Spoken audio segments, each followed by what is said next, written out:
Hello and welcome to this Stew with JT Brew. I'm JT along with Commissioner Breeze. Joining me tonight, we're going to talk about the Detroit Lions football team. What do we expect out of these guys? Where they're going? What can this rookie class do? It's going to be a fun one. Stick with us here. You're now in the stew. You up on trades and why you move, you ain't designed to lose. Find you jumping over seemingly nothing, racking up points, makes the game a little more fun to watch. Can drop release, we started with the mock draft and now we making a mockery of the leaderboard. Quite obviously not a scrub, so start an institute, make evaluations like a commissioner do. It's to the point your wife make you watch in a different room. Update your roster and pick and choose when you get some news. Not much that we enjoy more than sifting through through statistics to make it to our end zones through different routes. Universities, institutes, down to homies who click in groups. I introduce you to the Stew with JT Brew.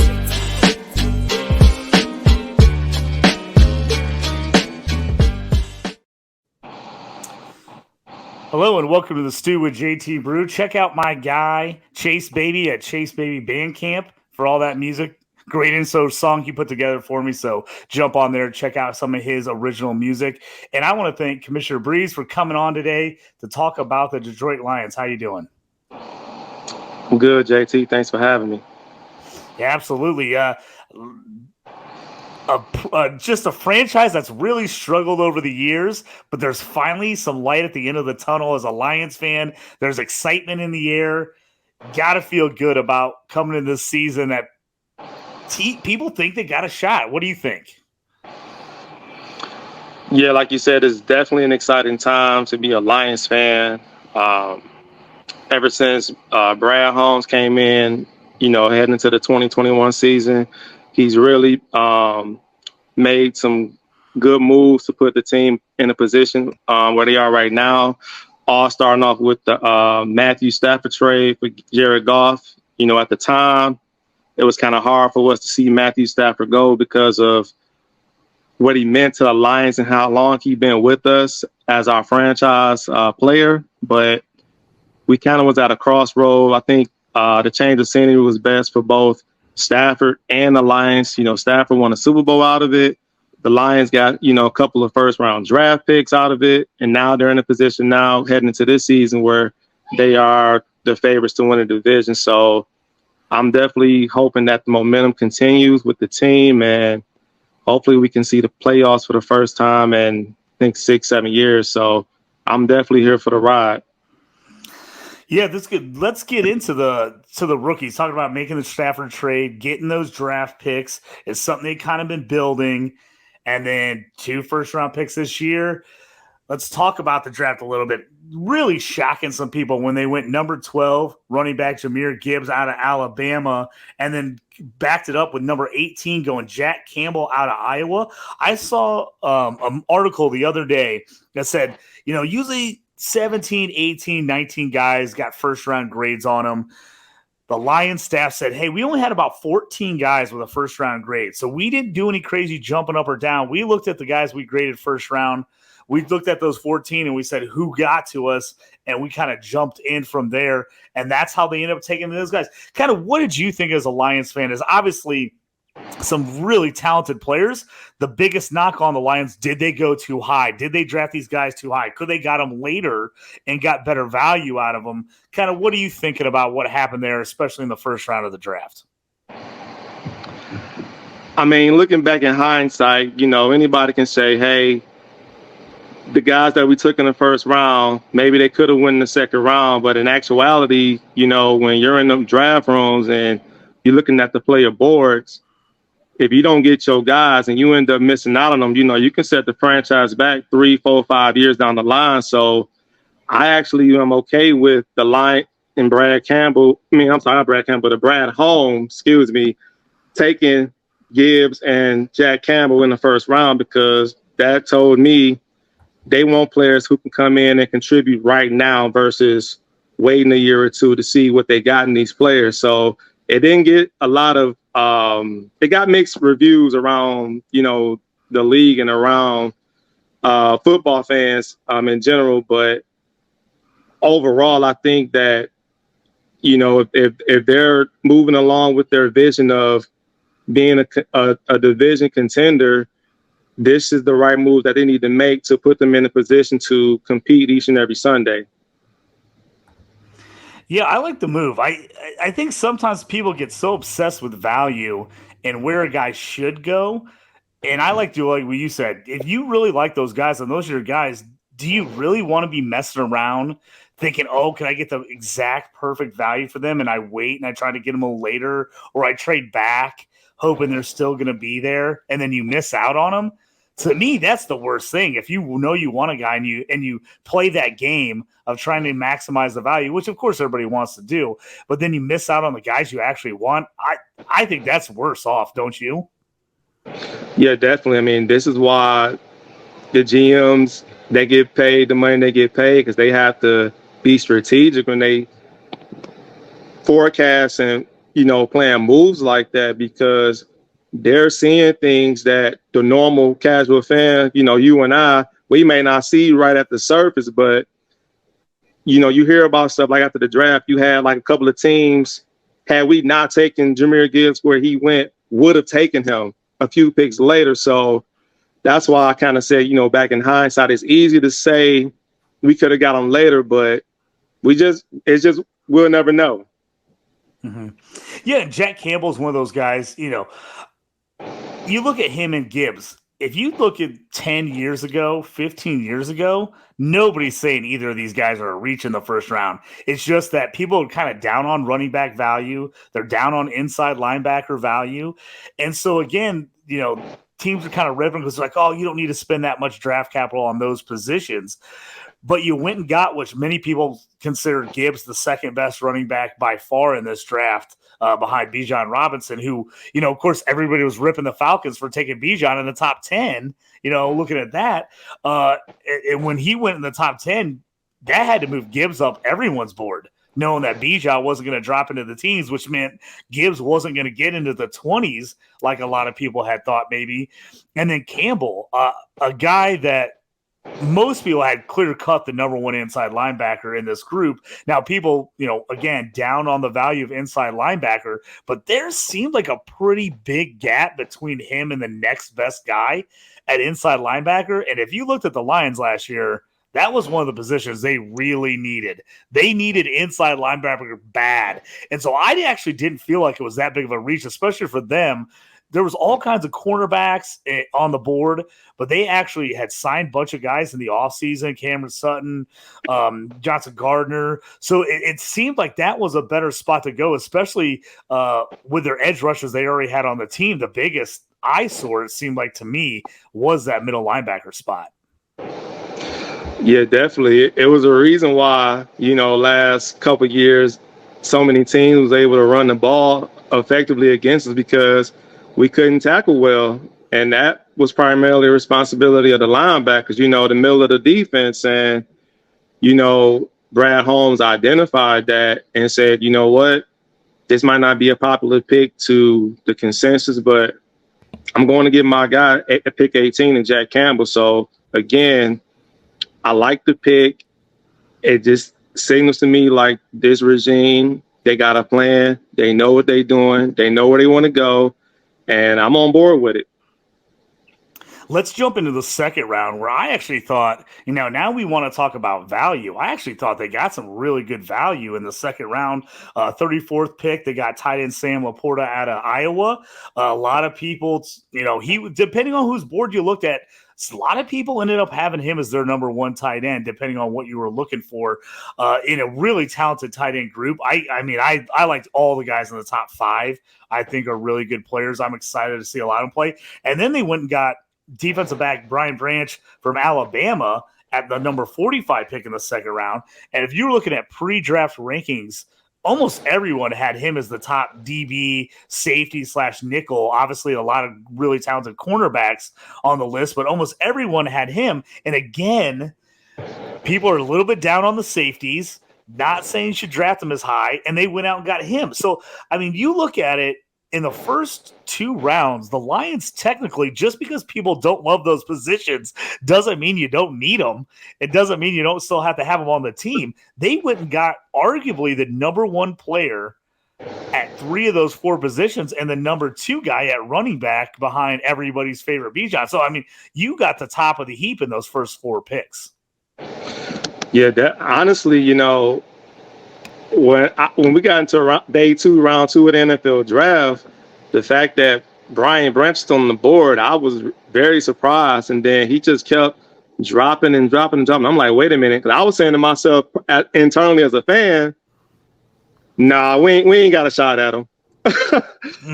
So the fact when I heard his name get called, I was ecstatic because that was by far my favorite pick in the draft for our team and where we got him, because what he can do on the field, he's going to present a lot of value. He's very versatile. He can play inside, he can play outside, he can play deep.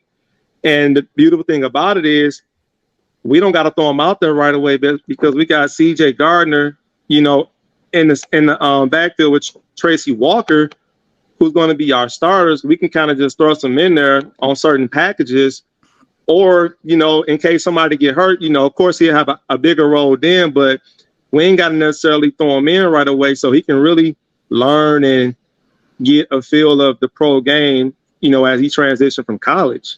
So again, I was ecstatic with that pick, and next year I think we're going to really see what Brian Branch is all about.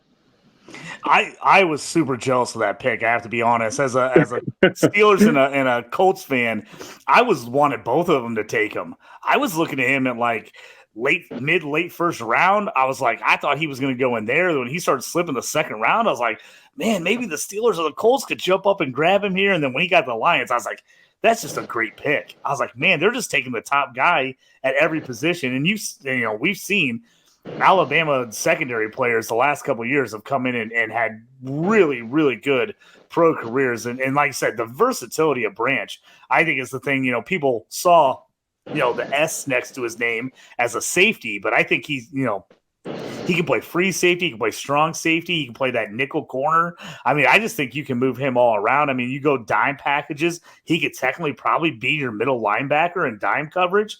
I mean, so I just think that's a huge steal for them. And then Laporta out of Iowa, I mean, they've been a tight end factory the last couple of years. Everybody that's come out of there has been really good. And, depending on, Kincaid went in the first round. You had Michael Mayer from Notre Dame. He was right in that mix with those guys. And some people thought he might have been actually the best overall guy as far as receiving ability plus blocking ability. He had a little bit of both. And he just feels like a guy that's going to fit in. And after they traded TJ Hawkinson away, you kind of were like, what's the plan here? I think he's a great replacement for TJ, another Iowa guy, TJ Hawkinson, filling for him once they made the trade to get him to the Vikings.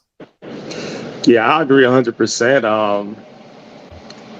I'm really trying to contain my excitement, for Sam Laporta at a certain level, because I know rookie tight ends usually take time to develop and adjust to the pro game. But from what I've seen in off-season, camp and OTAs, Sam Laporta looks every bit as good as advertised what people are saying about him, man.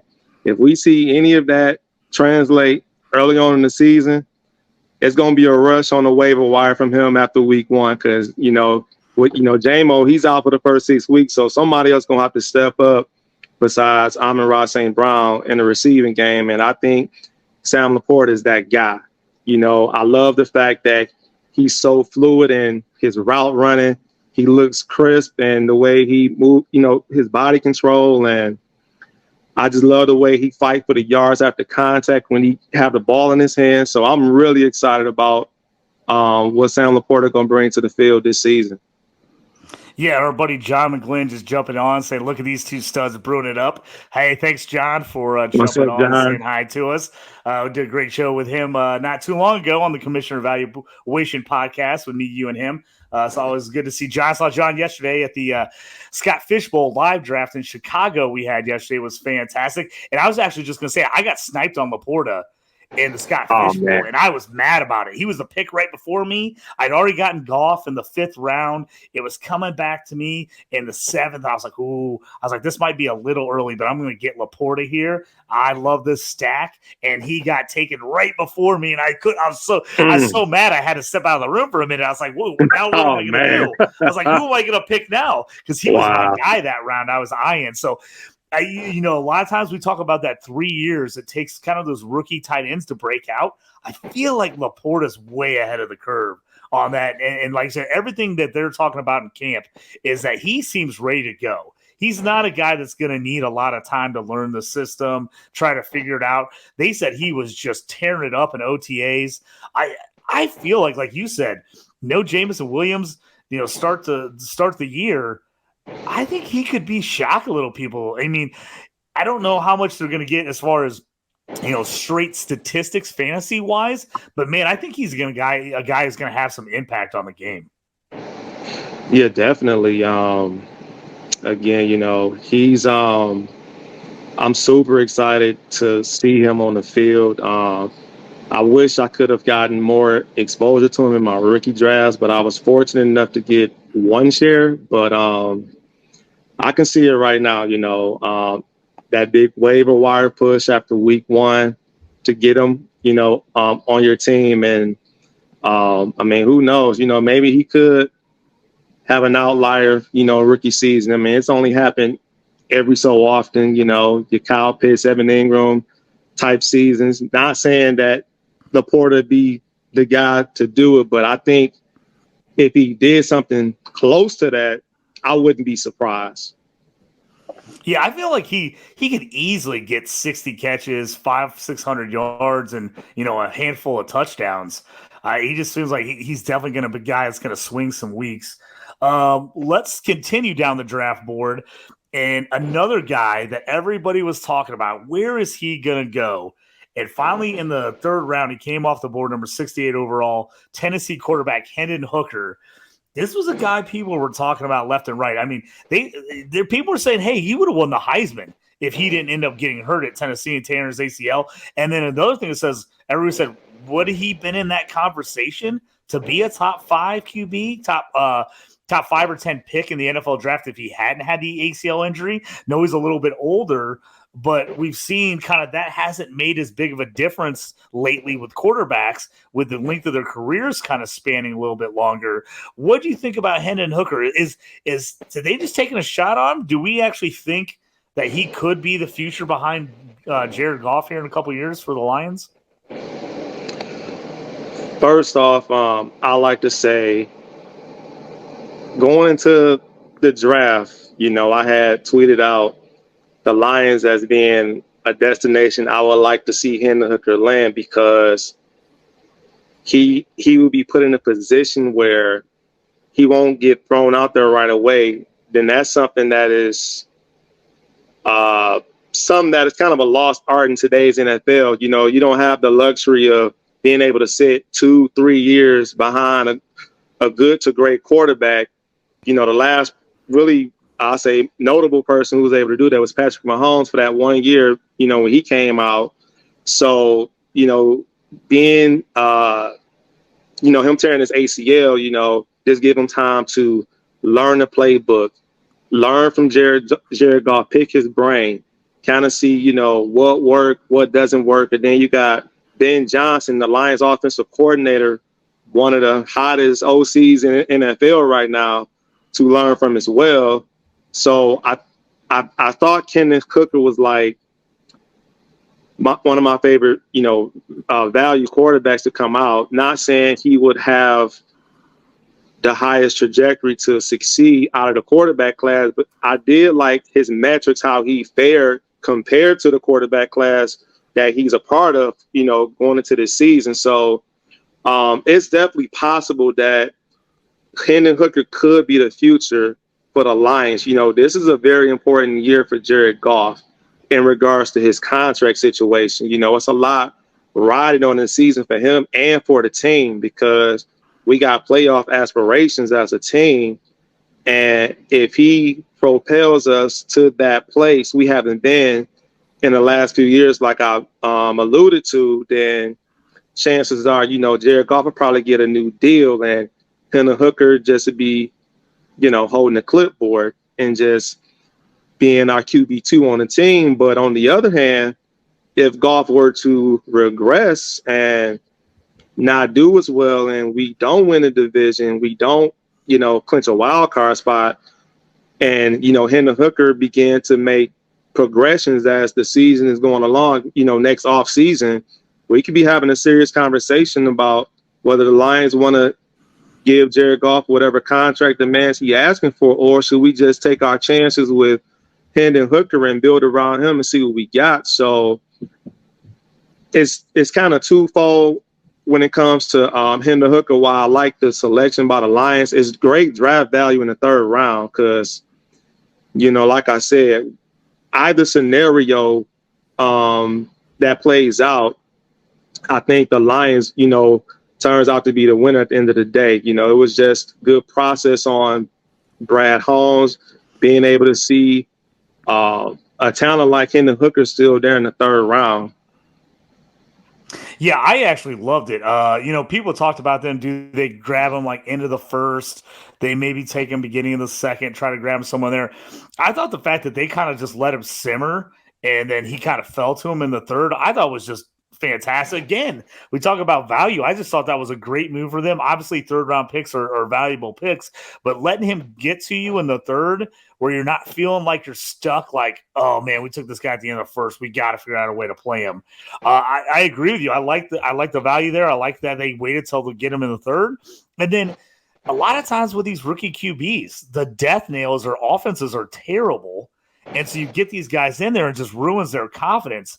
Not the case with the Lions. The Lions, a top 5 scoring team in the league last year with over almost 27 points a game. So this is a team that knows how to score. And I think the fact that you can get him in there, let him sit at least this first year, minimum, heal up, but also learn the intricacies of the system and go, hey, it's not like he's learning a bad system.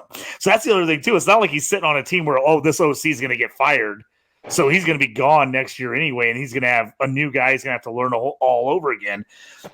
I just think it ended up being a good situation for the Lions and for Hendon Hooker in general. I just think it was maybe couldn't have ended up in a better landing spot for him to kind of sit and learn and kind of figure things out. And again, if he does take over, he's got good players around him. It's not like he's taken over a bad team or a bad offense. So I just think for the future for Hendon Hooker, if it works out, I think they're going to look back and like, man, what a great freaking pick that was in the third.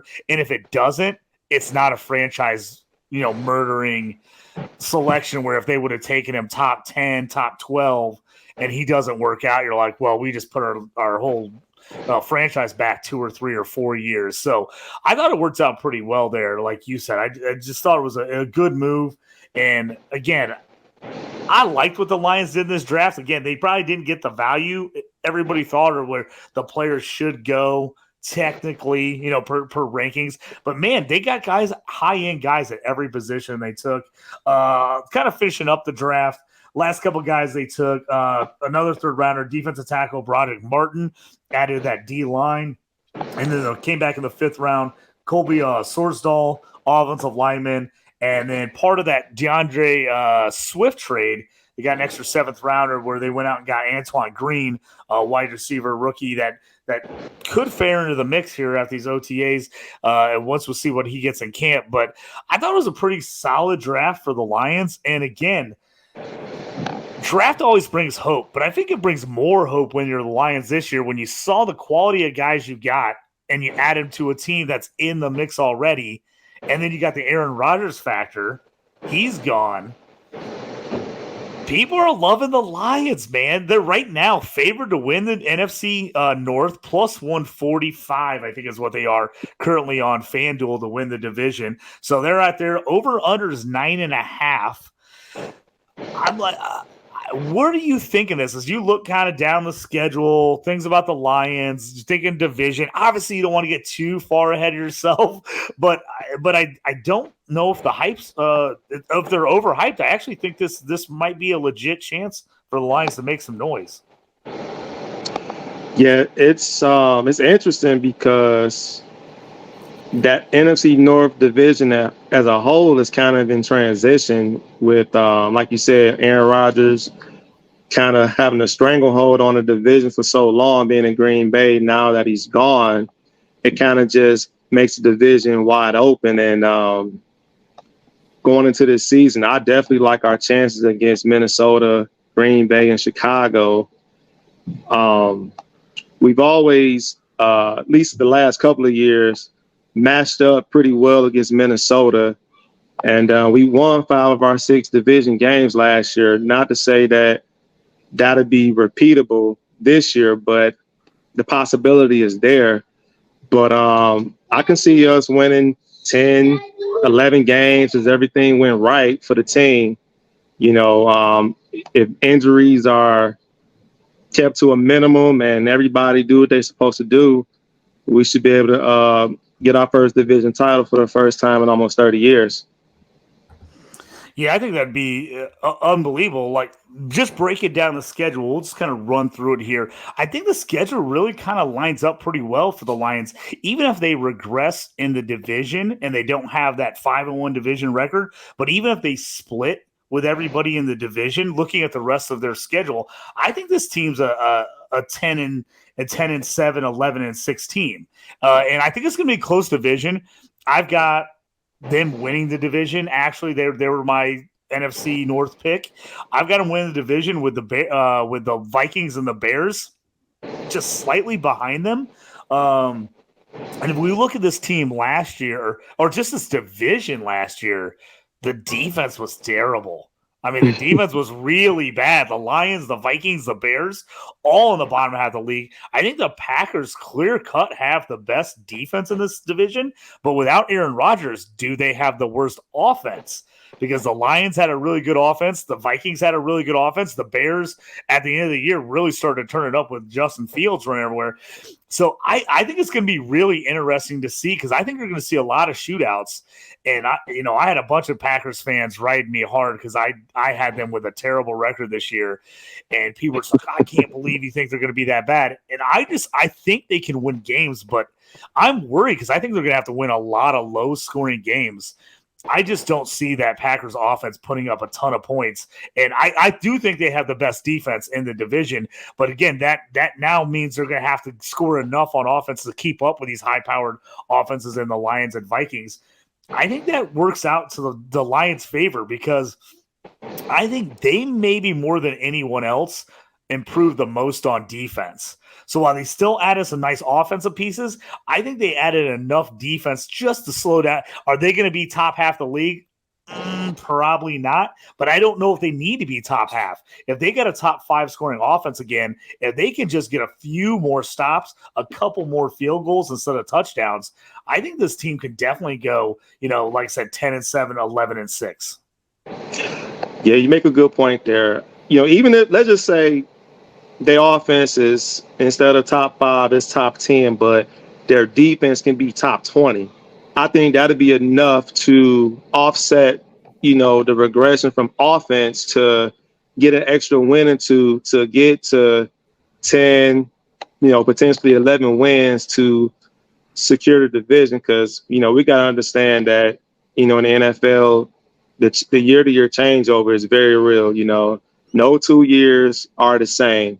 There's a lot of moving parts happening around the league annually. So, you have to kind of keep that in the back of our mind so we don't get too, caught up with overly optimistic expectations for a team in general, yet alone the Lions. So I'm definitely trying to be as impartial and unbiased as I can when it comes to like how I think the season will actually play out for them. But I do believe that they will do enough to win a division and hopefully make some noise come playoff time. Yeah, like you said, they were 28th in the league in scoring defense last year, 25 points a game, over 25 a game. So again, if they can just improve that a little bit, move up 7-8 slots, like you said, even if they go down a little bit on offense, more winnable games. I just going through the schedule here, like I talked about, I just think the schedule really lines up nicely for them. They get a lot of winnable games at home, and I think that makes a big difference. They start off, the big Thursday night season opener, defending champion Chiefs at Kansas City. That's That's a big obviously one. going to be a huge game. If they can play out, even if they lose that game, but if they're in it and they're looking exciting, I think you're going to get people all over them going the rest of the season. So then after that, they're at home against the Seahawks, which I think Seahawks are a good team, but having them at home is a big difference than playing at Seattle. So I And love. remember last year when Seattle was in Detroit, that game was a banger. That was one of the highest scoring games of the season. So, you could see fireworks again in that one. Yeah, and I'm expecting that in a lot of their games this year. But then they get them at home. Then they get Atlanta at home, who I think is going to be improved. But again, that's nice. You get that game at home. Even like I said, I think even if they split the whole division, say they go 1-1 against everybody in the division, I like the way the rest of their schedule works out to where they can get the tiebreaker difference over anyone if they need to. I mean, they got Carolina at home, super winnable game. At Tampa Bay, Tampa Bay is going to struggle, I think, this year. So that's a winnable game on the road. At Baltimore is probably one of their toughest games on the year, going to Baltimore. But then you're at home for Vegas. I don't like the Raiders this year. I think that's a gimme win. Then a bye week. Then they're at the Chargers, which is going to be That's the one right there. That one's That's the game. I think, and here's the thing: if they can win that game, if they can somehow beat the Ravens or the Chargers on the road, I think that wins them the division. I agree. It ends up being the win that catapults them and gets them 11 wins or gets them 12 wins, because I've got them on 11 wins, losing both those games. So if they can win one of those, I think it's huge. And that's me. Like I said, that's with me splitting the division. That's not with them maybe beating the Bears twice or maybe beating the Packers twice. That's if I had them going 1-1 against everybody. And then you like at New Orleans, that's a winnable game. That's going to be interesting in the dome, but that's a winnable game. You get Denver at home, another great setup. I think Denver's going to be a lot better, but again, playing them at home and not at Mile High in the winter, in the middle of the winter, is a huge advantage. And then you got Minnesota, at the Cowboys, and then home for Minnesota to finish up the year. If they've got a little bit of a lead with those last two of the last 3 weeks being Minnesota for the division, I mean, what about that? What if they go in and they end up winning at Minnesota, upsetting them there? There's a chance they could have the division locked up with 2 weeks to go and get themselves a little rest for the playoffs. I just like how this schedule sets up for the Lions. I just think they got a lot of, at Seattle, at Denver would be two really tough games. Getting those games at home is a huge advantage. And again, the other tough ones, I think, other than the Chiefs game to start the year, is that Chargers Baltimore Ravens game. If they can split those two, I feel really good about where they end up this year. Yeah, definitely. And the beautiful thing about the Lions schedule for this season is that they only played 5 games outdoors, one of which will be in December. So they're going to be in a controlled environment for the majority of the season. So that should work in their favor because, they play in the dome. I mean, not saying they can't play outside, because they definitely won on the road outdoors last season as the most recent example. But to be able to play in a controlled environment, that's going to just help the Lions to be able to put their best foot forward, week in and week out. Yeah, I always think whenever you have a high-powered offense, anytime you can get indoors or play in good weather, I just think it makes all the difference. Because those cold weather, dirty, muddy, rainy games, that's where you want that defense where you can just kind of lock people down. And you're right. If you're going through their schedule, they've got really offensive-friendly places they're playing most of the year. They're at Baltimore is in October, just before Halloween.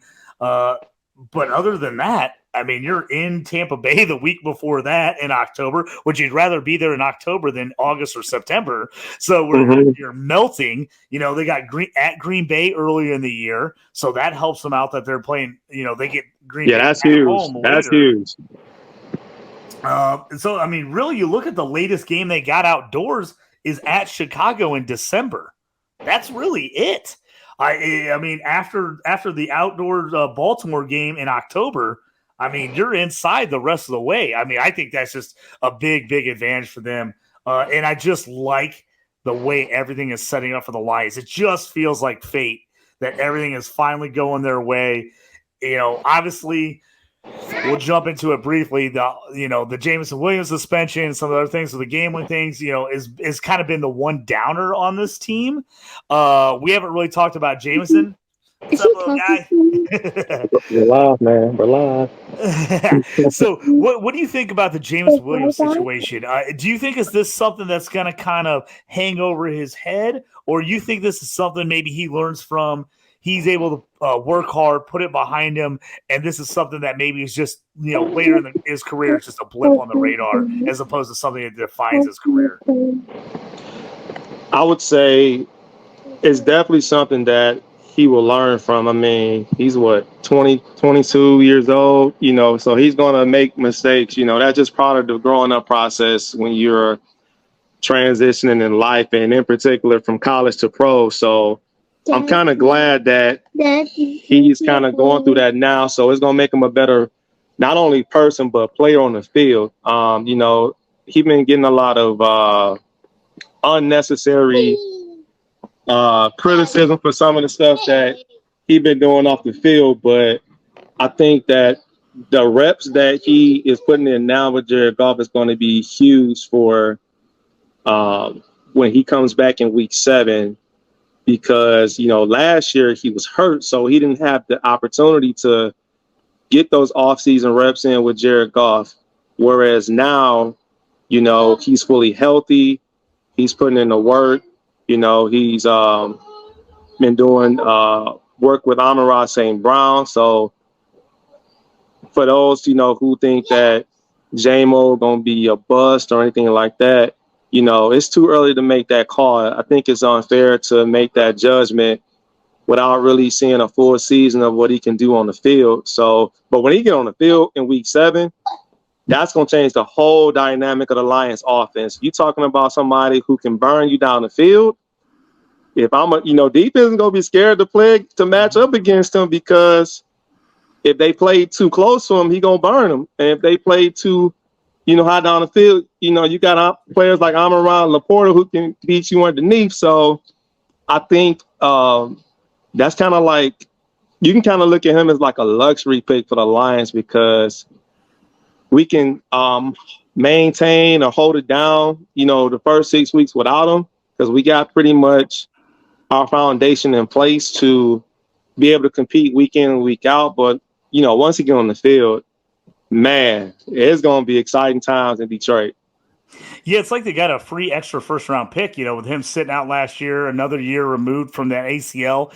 And we've kind of seen over time, historically, that second year really gives those guys a chance to bounce back and really improve. And I think the thing about him is, if he was going into a situation where there's a ton of guys in front of him, you might go like, how's he get back into the lineup? But, I'm not real scared of Josh Reynolds, Marvin Jones, Khalif Raymond. I mean, those guys are all right players, but they don't have what Jameson Williams has. I think he comes in and I think he gets on the field right away. As soon as they get him on there, I think he gets in there and plays. And again, like you said, I think he just adds a whole nother dynamic to that offense. Yeah, I agree. I don't want to list the guys you said as roster cloggers or anything like that. Those are professional athletes at the end of the day, but none of those guys have the talent of a Jameson Williams. Let's just be real about it. So, like I said, we have enough able bodies to get us by until, J-Mo hits the field. And, once he hits the field, it's just going to present a whole new dynamic to what our offense currently looked like at that point in the season. Let's, we kind of briefly talked over about needing the defense to improve a little bit. Let's talk about some of their defensive guys, because they do have some talent on that side of the football. Obviously, the big name guy, Aiden Hutchinson, former top pick for the Lions, had a really solid rookie season, but he just feels like he's got breakout potential all over. He's got that 1 year under him. At the end of the season, the big shocker that people did not see coming was James Houston. Former 6th-round pick last year, didn't see the field at all first half of the season, and then the guy came out and got 8 sacks in the last 7 games. He was all over the place on the other side. Him and Hutchinson together feel like that edge combo you need, and then add Campbell. When they added Campbell, he just jumped up IDP draft boards and rookie draft boards. Almost every draft I was in, he went either first or second to Will Anderson in drafts. Mm-hmm. He's the guy that everybody is calculating that he's going to have a big point for IDP season. So he's a guy I love. I think he's going to get a ton of tackles. I think he's going to be everywhere. And then, like I said, that secondary, which was really the eyesore last year. I mean, they just were getting burned everywhere, but they got so much better. And CJ Gardner-Johnson from Philadelphia. They picked up Cameron Sutton from Pittsburgh, who was really solid. Tracy Walker, who's been good in that secondary. Kirby Joseph, a 3rd-round pick last year, getting another year for him. So he's going to be in his 2nd year. It just feels like they're kind of, and we talked about Brian Branch earlier, who I think is going to be able to play in that spot. It just feels like that secondary is so much better than they were the year before. Yeah, it's night and day better because it was definitely a high priority thing to address when the offseason got here because in order for a team that's in transition like the Lions to view themselves as division contenders, you got to have a somewhat competent secondary. You just can't have, guys who's going to get beat every single play because that's going to exhaust the defense and it's going to force the offense to have to keep up with the opposition. So, I'm definitely happy with the improvements that the Lions secondary is now because, like you said, it was an eyesore on the team last year. And even with the moves that we made, you still got people out here thinking the Lions did getting better in the secondary, and that's just not the case. You got these guys that we got, these dudes can play. It's just a matter of the chemistry coming together. That's what the offseason is for, but once they get that chemistry down pat, you're going to see a noticeable difference in the secondary when teams are playing against them this year. Yeah, I'm always one of those people. I'm really hesitant on some of these up-and-coming teams to kind of get behind them. Everybody gets all hyped. Oh, they're going to win the division. They're going to win the division. And you're like, hey, we haven't seen it forever. Why would anything change now? But this is one of the teams I feel differently about. I actually feel like this Lions team is legit. I feel like they've got a good coaching staff. They're super likable. I mean, they're a super likable team. I love their uniforms. I think they got some of the best unis in the game. My mom's family's all from Michigan, so I've got a little, deep down, little soft spot for the Lions. I always want to see them kind of do well. Barry Sanders, loved him as a kid, so I was always kind of rooting for the Lions. So kind of tell me your final thoughts here on the Lions. They're a team I like. I like them to win the division. I'm actually going with the favorite. I'm taking them to win the division. I think their defense has improved enough, and I like what I'm seeing on offense. I think, Gibbs is a good spot. I like the Monty signing. I actually think Monty's still people are like, is he fantasy relevant anymore? I think he's going to get the rock. I think they're going to be able to use both those guys. They're going to be playable. I like this team. I like the over 9.5 wins. I feel like they can get 10, 11. I think, and a couple things go their way, I think they could get as high as 12. So I'm loving that over 9.5. I feel good about the Lions. Tell me from your perspective, kind of as a fan going into this season to wrap it up, what are your feelings on this team overall? First, I'd like to say I love that the fact the NFL is finally, showing the Lions some love. They got us on prime time, I believe, for 5 games this year. So that tells me right there that the Lions is doing something right.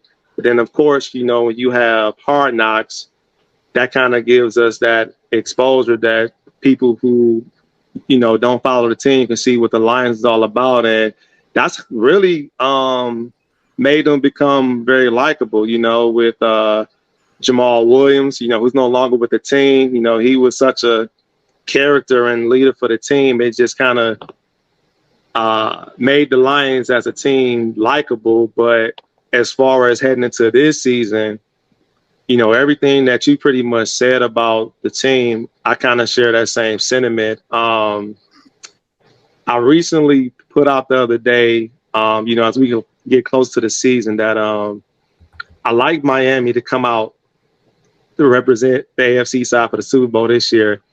Now, NFC side, I really want to put my finger on Detroit as that team.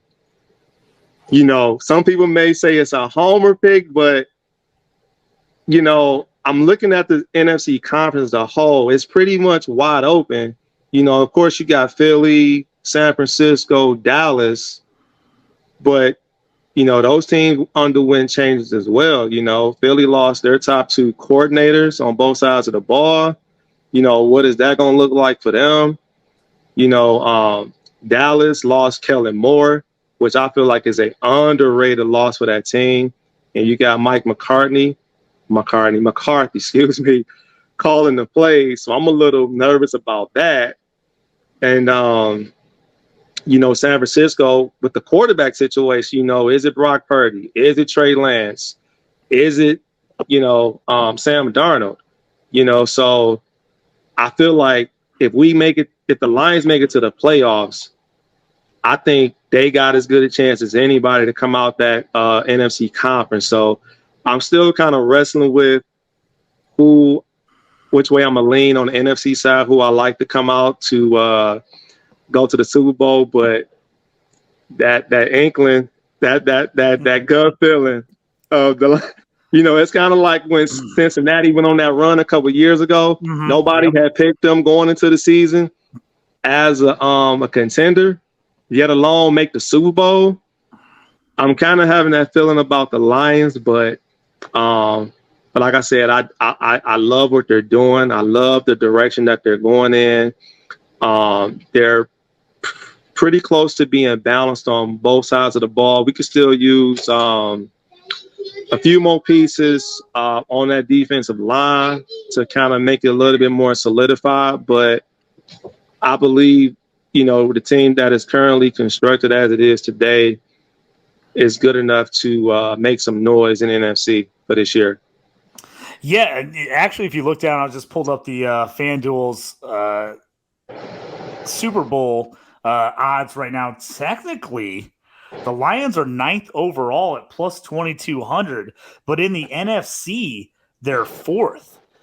Eagles are 1st, Niners are 2nd in the NFC, Cowboys are 3rd, and Lions are 4th. And would you be surprised that the Vikings are 5th, but they're actually like 6 spots behind the Lions in the NFC? So that shows you that not a lot of people thinking the NFC is as good as the AFC this year, but I think that leaves it wide open. There's so many spots in there, and then you had Miami in there. Miami's at plus 2,500 right now. They're, I think it looks like 10th, 11th, 12th. They're 12th right now, best odds to win it. So it's not like you're talking crazy talk. It's not like you're saying, oh, Lions, coming off a 2-3 win season. I think they have a Super Bowl chance. I think Vegas thinks they have a Super Bowl chance, pretty high up in the NFC. Once you get to those playoffs, you just kind of never know. And the interesting thing, I think, is, the NFC East is obviously really talented with the Eagles, the Cowboys, the Giants, the Redskins, but that's a division that could beat each other up. And, and the Eagles have, while they have a ton of talent, like you said, lost the coordinators, they've got a pretty tough schedule. I think it really lines up for the Lions to maybe not only win the division, but get a home game. And then, can you imagine a home game, Lions playoffs? Man, Detroit will be rocking Ford Field. Oh, man. Losing their minds would be unreal. But I really think that this team, while we haven't seen a long time, I think the hype actually is real for once. I do like what they've done, and I think they've set themselves up for the future. I don't feel like this is a one-and-done team. It doesn't feel like they went all in, like a Rams move to like, oh, we got to try to make the playoffs and win the Super Bowl. This feels like an actual long-term setup. I feel really good about where this Lions team's going. Yeah, definitely.